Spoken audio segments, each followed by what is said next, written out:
ভাবুক ভেবে দেখো বসে নিরালায়, গজব কেন রে দুনিয়ায়, শান্তি কেন নাই রে দুনিয়ায়। হে ভাবুক ভেবে দেখো বসে নিরালায়, গজব কেন রে দুনিয়ায়, শান্তি কেন নাই রে দুনিয়ায়। খাঁটি ধার্মিক নাই তো দেশে, মুসলিম চলে কাফের বেশে। খাঁটি মুসলিম নাই তো দেশে, মুসলিম চলে কাফের বেশে।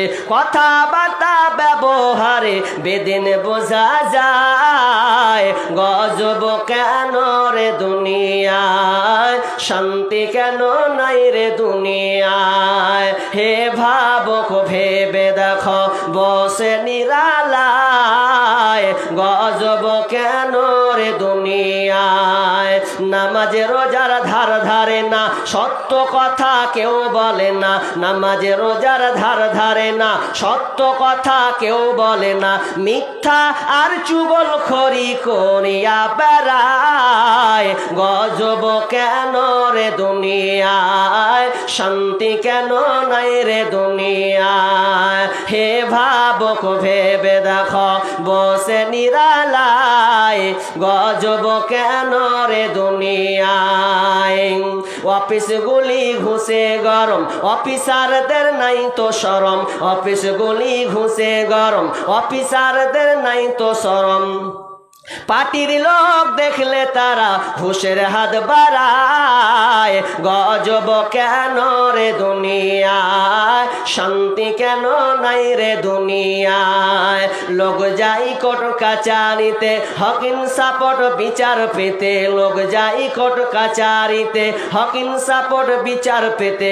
ঘুষ দিলে চোর ডাকাত খুনি খালাস হয়ে যায়, গজব কেন রে দুনিয়ায়, শান্তি কেন নাই রে দুনিয়ায়। হে ভাবুক ভেবে দেখো বসে নিরালায়, গজব কেন রে দুনিয়ায়। মাথায় কাপড় দেয় না নারী, পিঠে বুকে দেয় না শাড়ি। মাথায় কাপড় দেয় না নারী, পিঠে বুকে দেয় না শাড়ি। বেহায়া বেশরম নারী চলে বেপরদায়, গজব কেন রে দুনিয়ায়, শান্তি কেন নাই রে দুনিয়ায়। জালিম অত্যাচারী যত জমির আল কাটে শত। জালিম অত্যাচারী যত জমির আল কাটে শত। অন্যের জমি ছোট করে নিজেরটা বাড়ায়, গজব কেন রে দুনিয়ায়, শান্তি কেন নাই রে দুনিয়ায়। হে ভাবুক ভেবে দেখো বসে নিরালায়, গজব কেন রে দুনিয়ায়। নিউ মার্কেটে আর গাউসিয়াতে যাচ্ছে নারী সতে সতে। নিউ মার্কেটে আর গাউসিয়াতে যাচ্ছে নারী সতে সতে। পুরুষের মেয়েদের রাস্তাঘাটে পুরুষের চলা বড় দায়, গজব কেন রে দুনিয়ায়, শান্তি কেন নাই রে দুনিয়ায়। চেয়ারম্যানি আর মেম্বারি তাউলিল কতক নারী। চেয়ারম্যানি আর মেম্বারি তাউলিল কতক নারী। চেয়ারম্যানি আর মেম্বরে তাউলিল কতক নারী। ইজ্জত সবই হারিয়ে গেল মেয়েদের দেখায়, গজব কেন রে দুনিয়ায়, শান্তি কেন নাই রে দুনিয়ায়। হে ভাবুক ভেবে দেখো বসে নিরালায়, গজব কেন রে দুনিয়ায়। গোলাম আমার সঙ্গে ব্যবহার করছে, তাহলে আমি কত বড় নাদান। আমার ভাইয়েরা, আল্লাহর সঙ্গে আমরা কেমন ব্যবহার করব? আল্লাহর সঙ্গে আমরা সরে গেছি, আল্লাহকে আমরা এখন ডাকি না।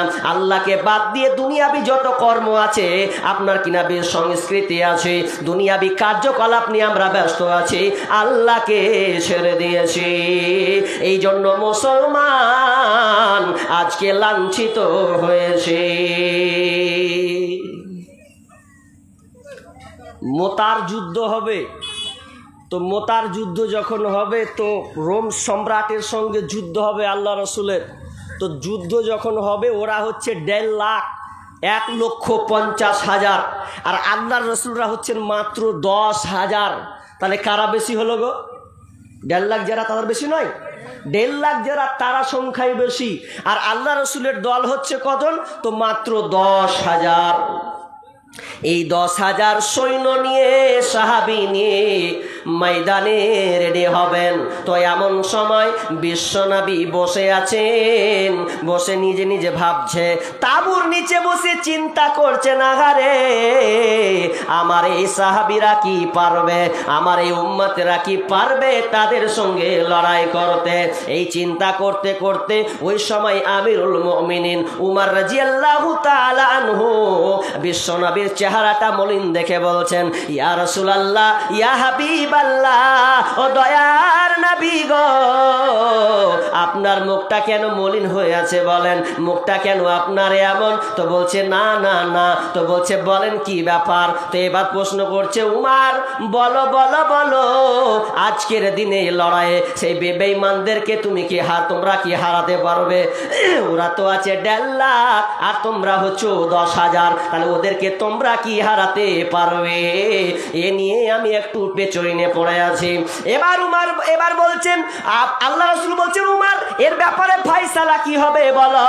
তখন উমার বলছেন, ইয়া রাসূলুল্লাহ, আপনি টেনশন করবেন না, আপনি টেনশন করবেন না, আমরা 10,000 আর বেঈমানেরা আছে 1.5 লাখ। আপনি বাকি সাহাবী কেন 999কে বাদ দিয়ে দেন, আমি একাই উমার ঝাঁপিয়ে পড়ব, আমি একাই লড়ে তাদেরকে আমি কচুকাটা করে দেব, ইসলামকে আমি বিজয় করে দেব।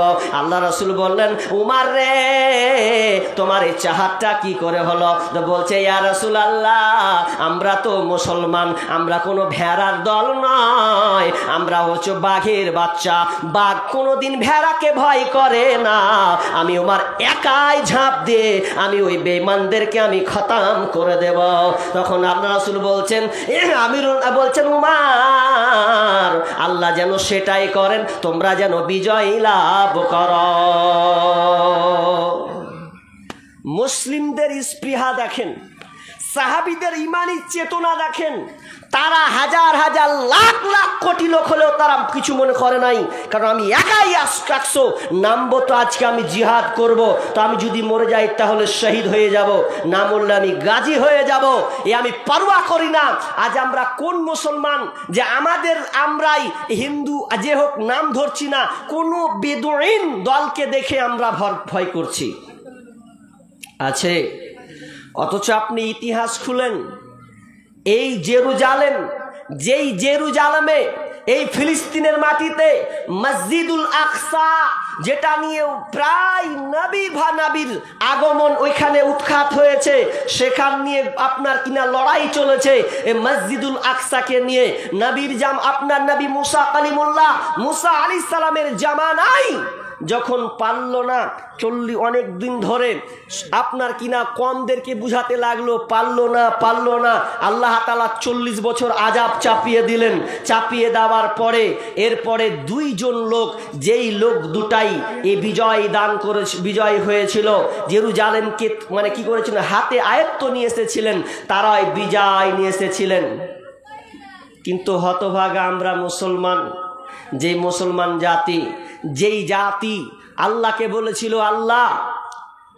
বলেছিল আল্লাহ, আজকে আমরা যুদ্ধ করছি, এই যুদ্ধ যদি সন্ধ্যা হয়ে যায় আর জিতবো এরকম ভাব, আর এই সময় যদি সূর্য ডুবে যায় তাহলে চাঁদ উঠে যাবে, আর চাঁদ উঠলে শনিবার হয়ে যাবে, আর শনিবার দিন কি যুদ্ধ করা বন্ধ। তো যুদ্ধ করা যখন বন্ধ হয়ে যাবে, তো আল্লাহ আমার একটা আবদার রাখবে। আবদারটা হচ্ছে আজকে যতক্ষণ যুদ্ধ সমাপ্তি না হবে ততক্ষণ পর্যন্ত সূর্য যেন না ডুবে যায়। আল্লাহ দোয়া কবুল করলেন। দোয়া যখন কবুল করলেন, দোয়া কবুল করলো, যুদ্ধ জয়লাভ করলো, সূর্য ডুবলো না, টাইম হয়ে যাচ্ছে, সূর্য স্থির হয়ে গেছে। মুসলমানের দোয়া দেখেন, যুদ্ধ করছে, আল্লাহকে বলছেন, কবুল হয়ে যাচ্ছে। সেই জাতি আমরা, আর সেই জাতি আমরা লাঞ্ছিত হয়ে গেছি, হব না? এই যে 8টা কারণ বলেছি আপনাকে, এই 8টার মহাব্বত আমাদের উপরে চলে গেছে। লোককে দোষ দিয়ে লাভ নেই বাপজি, নিজের দোষটা আপনি আগে নিজে দেন। আমরা নিজেরাই আমরা নিজেরাই, এটা কোনো জাতির দোষ আগে দিয়ে না, আগে নিজেকে দোষ দেন। আচ্ছা, কুরহল বুঝেন? কি বলেন, কি করা হয় কুরহলে? কাঠ কাটা হয় তো নাকি? কুরহল। আচ্ছা, কুরহলে কাঠ কাটা হয়, কাঠুরিয়া কাঠ কাটে, এই তো। এই কুরহল যখন কাঠ কাটে, আপনারা ভালো করে বুঝেন তো, কুরহলে কয়টা পার্টস আছে? কটা? হ্যাঁ, 2টা। কটা? কুরহলে 2টা পার্টস আছে, দেখেননি আপনারা? একটা দিয়ে কি করা হয়? কাঠ কাটা হয়, লকড়ি করা হয়। আর একটা ডান্ঠি, ওটা কি করা হয়? সাহায্য নিতে হয় না? 2টা জিনিস। তো ভালো করে বুঝেন তো উদাহরণটা। ওই কাঠ দিয়ে, ওই কুরহল দিয়ে আবার কাঠ কাটছে, সাহায্য কে করছে? ওই যে হাতের কাঠুরিটা, হাতের এটা, ও তো কাঠ। ওই কাঠ ফের আবার কাটতে সাহায্য করছে কুরহলকে, যে লে আমি আছি। তো আমাদের অবস্থা ওই রকমই। মুসলিম স্বজাতি নিজের জাতিকে মারার জন্য আমরা নিজেরাই নিজে মুসলিমকে আমরা কি করছি? লাঞ্ছিত হচ্ছি, একে অপরে মারামারি, তাকে ডুবিয়ে দেওয়ার চেষ্টা করছি। নইলে আপনি ভাবতে পারেন যে এত বড় একটা ভারতবর্ষ, এই ভারতবর্ষে একজন জাকির নায়েক, একজন ব্যক্তি, তাকে ভারত ছেড়ে তাকে আপনার কি নাম মায়ানমারে যেতে হচ্ছে না, মায়ানমার তো না, মালয়েশিয়া। তো ওখানে ওকে যেতে হয়েছে কেন? তো এটা কার? হিন্দুদের কারণে? প্রমাণ করতে পারবেন আপনি? এটা কোনো হিন্দু নয়, আমরাই তাড়িয়ে দিয়েছি। আমাদের সাপোর্ট বেশি, মুসলিমদের সাপোর্ট বেশি আছে, বিধায় তাকে ভারত ছাড়তে হয়েছে। মুসলমান, তুমি লাত খাবে না তো আর কে খাবে? তুমি লাত খাবে না তো কে খাবে? একটা উদাহরণ দিই আপনাকে। আচ্ছা, বিয়ে কে কে করেছেন? হাত তুলেন তো ভাই, কে কে বিয়ে করেছেন? লজ্জার জিনিস রে ভাই, বিয়ে করার সময় তো একবারে মুখে রুমাল আর নতুন পাঞ্জাবি চকচকে আর 4 চাক্কা গাড়ি, তখন তো খুব দেখাচ্ছ। তো বিয়ে কে করেছেন? হাত তুলবেন না? বাবা, তাহলে তো বিশাল ব্যাপার, বিয়ে করতে সব বাকি আছে। তাহলে কেউ কয়টা বাকি? একটাও বিয়ে করেননি? আল্লাহ আপনাদের আর একটা বিয়ে হওয়ার ব্যবস্থা করে দিক, নাকি? আমিন বলেন। একজন আমিন বলে দিয়েছে মনে হয়। তো বিয়ে যারা করেছেন, বিবিকে আমরা কত মহাব্বত করি।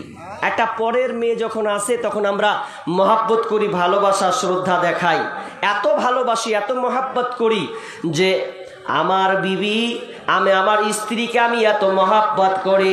আপনি যদি বাড়ি থেকে বাইরে কোথাও চলে যান, আর কিছুদিন পর যদি বাড়ি আসেন, তো আপনাকে বলবে কেমন করে কি কাজ করলে, কতদিন কিভাবে থাকলে, কি খেয়েছো কিনা, আপনাকে খোঁজ নেবে। শুধু তাই নয়, আপনার স্ত্রী আমাকে আপনাকে ফোন করবে, বলবে কোথায় আছো, কিছু খেয়েছো কি খাওনি। আমার স্ত্রী যেমন, আমি 3-4 দিন থেকে বাইরে এখন প্রোগ্রাম করছি, প্রতিদিন ফোন হয়, হাগো তুমি খেয়েছো কিনা, কটায় তোমাকে স্টেজে চাপাবে, তো আমাকে ফোন করে বলে। আমি বলি আমি চেপে যাবো 8টায় কিংবা 10টায়, অথবা কোনো দিন যদি আমি সফরে থাকি, তো আমি মিথ্যে কথা বলে দিই যে আমি ঘুমিয়ে গেছি। কেন বলি? যে যাতে আমার স্ত্রীটাও ঘুমিয়ে যায়, সে যেন জেগে না থাকে। তার মানে আমার স্ত্রীকে আমি এত মহাব্বত করি, এত ভালোবাসে, এই জন্য তো আমি তার খোঁজ নিই। বাড়ি গিয়ে যদি দেখি যে আমার স্ত্রীটার গায়ে জ্বর হয়েছে, তাহলে আমার প্রেশান চেপে যাবে। আহারে, রান্না করবে কেউ, অসুবিধা। আমি ডাক্তার নিয়ে এলাম, ডাক্তার নিয়ে এসে আমি তাকে ওষুধ পানি দিলাম, যাতে আমার স্ত্রীটা ভালো হয়ে যায়। এত মহাব্বত, এত শ্রদ্ধা আপনি তাকে করেন, এত ভালোবাসেন। ও আমার প্রিয়, ও হচ্ছে আপনার প্রিয়তমা অর্ধাঙ্গিনী, এতটা আপনি শ্রদ্ধা করেন। এবার বলেন, আপনি যতই ভালোবেসেছেন, থাক, যেদিন আপনার স্ত্রীকে আপনি তালাক দিয়ে দেবেন, যে আর আমি তোকে নেব না, তো আমি তোকে আর খাওয়াবো না, যদি ওই স্ত্রীটাকে যদি তালাক দিয়ে দেন, আর ওই স্ত্রীটা যদি বাড়ি ছেড়ে চলে যায়, আবার ওই স্ত্রীটার কি আপনি খোঁজ নেবেন? খোঁজ নেবেন না। অথচ আপনি তালাক দেওয়ার আগে তার খোঁজ নিয়েছেন, তার কাপড় দিয়েছেন, তার ভাত দিয়েছেন। এমনকি ওই মেয়েটার তালাক হওয়ার পর যদি গায়ে জ্বর হয় তাহলে আপনি কাঁদবেন না, আপনি গুরুত্ব রাখবেন না, তুই মরগা যে হগা, এটা আমার কোনো মাথা ব্যথা নাই। ঠিক তেমনি ভাবে আমার আল্লাহ বলছেন, তোরা আমাকে ভুলে গেছিস, খুলুক নামের মুসলমান বললে হবে না, তুই আমাকে আমাকে ডাকিস না। মুয়াজ্জিন তোকে 5 বার ডাকে, হাইয়া আলাস সালাহ, হাইয়া আলাল ফালাহ। এবার প্রতিদিন 5 বার, ওটা আমার ভাষা, মাধ্যম হচ্ছে মুয়াজ্জিন। আমি তোকে পেলাম না, যখন তোকে পেলাম না, বক্তার মাধ্যমে পেলাম না, আপনার কিনা ইমামের মাধ্যমে পেলাম না, আপনার কিনা জুম্মার খুতবার মাধ্যমে পেলাম না, তো আমার আল্লাহ বলছে শুনেলে, যেদিন তোদেরকে বেঈমান মারতে আসবে, সেদিন তোদেরকে যখন মারতে আসবে, তোকে কাটলো কে, মারলো কে, তোকে হত্যা করলো, আমি আল্লাহ তখন আর আপনার কি নাম, তখন আমি দর্শকের ভূমিকা পালন করব। সেদিন আমার মায়া হবে না, কষ্ট আসবে না, কারণ তুই আমার নস। আল্লাহ আমাদের কাছ থেকে পৃথক হয়ে গেছে। কেন? তো আমাদের কারণেই পৃথক হয়ে গেছে।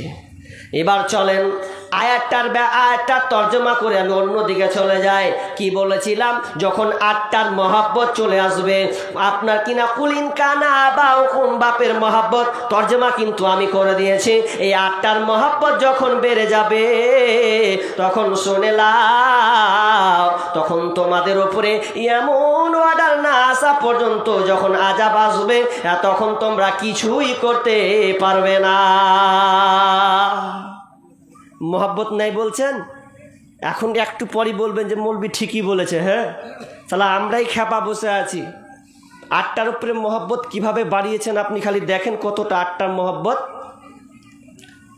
বিয়ে অনুষ্ঠান হয়, হয় কি হয় না? কথা বলবেন, হয়। কেমন হয়? ধুমধারাক্কা, তাই তো?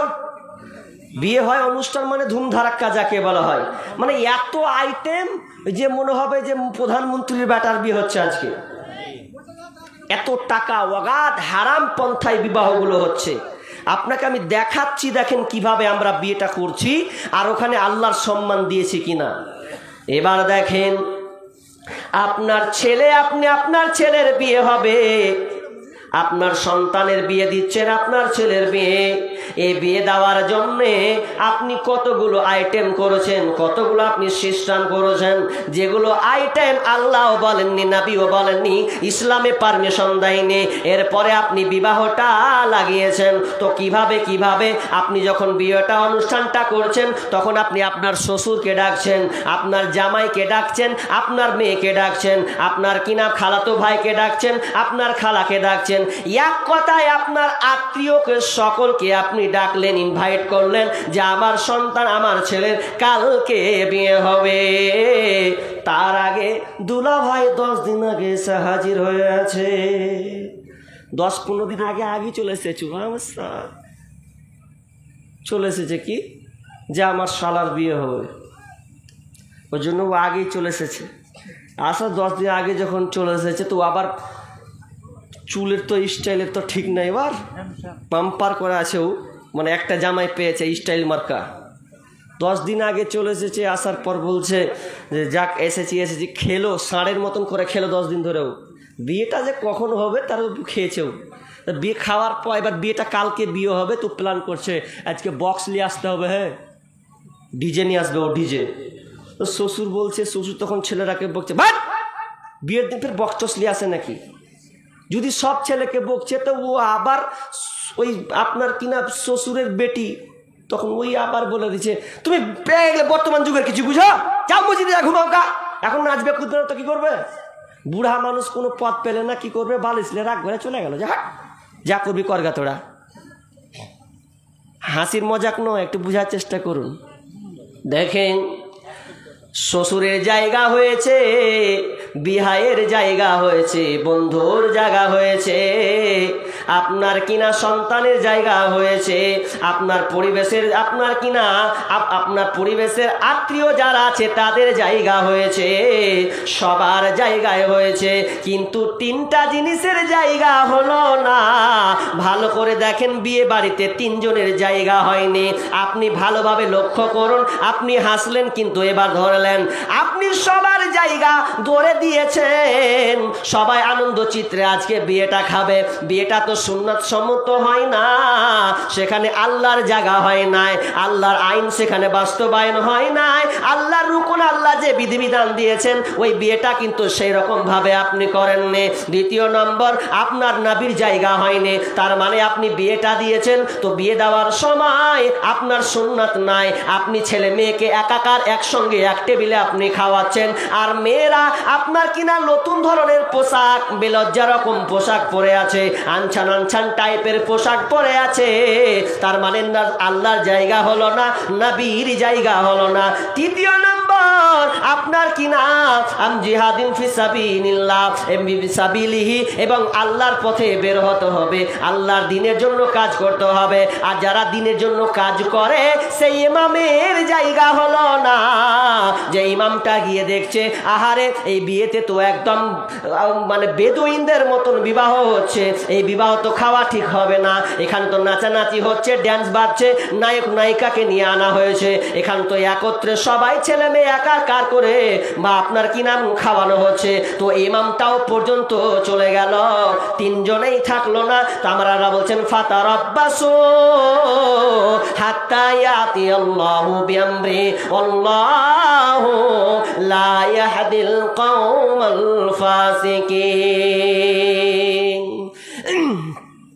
হে ভাবুক ভেবে দেখো, বসে নিরালায় গজব কেন রে দুনিয়ায়, শান্তি কেন নাই রে দুনিয়ায়। হে ভাবুক ভেবে দেখো, বসে নিরালায় গজব কেন রে দুনিয়ায়, শান্তি কেন নাই রে দুনিয়ায়। খাঁটি ধার্মিক নাই তো দেশে, মুসলিম চলে কাফের বেশে, খাঁটি মুসলিম নাই তো দেশে, মুসলিম চলে কাফের বেশে, কথাবার্তা ব্যবহারে বেদিন বোঝা যায়, গজব কেন রে দুনিয়ায়, শান্তি কেন নাই রে দুনিয়ায়। হে ভাবুক ভেবে দেখো, বসে নিরালায় গজব কেন রে দুনিয়ায়।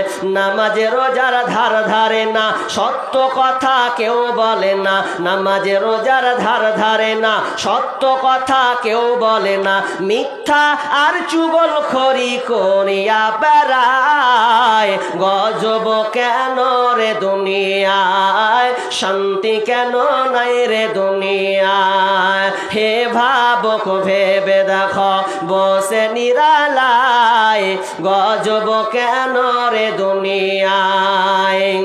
অফিসগুলি ঘুষে গরম, অফিসারদের নাই তো শরম, অফিসগুলি ঘুষে গরম, অফিসারদের নাই তো শরম, পার্টির লোক দেখলে তারা ঘুষের হাত বাড়ায়, গজব কেন রে দুনিয়ায়, শান্তি কেন নাই রে দুনিয়ায়।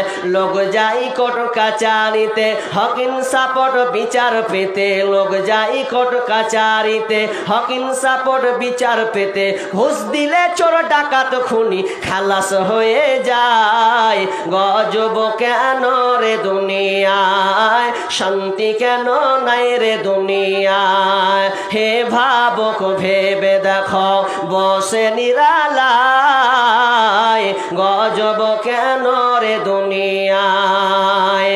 মাথায় কাপড় দেয় না নারী, পিঠে বুকে দেয় না শাড়ি, মাথায় কাপড় দেয় না নারী, পিঠে বুকে দেয় না শাড়ি, বেহায়া বেশরম নারী চলে বেপরদায়, গজব কেন রে দুনিয়ায়, শান্তি কেন নাই রে দুনিয়ায়।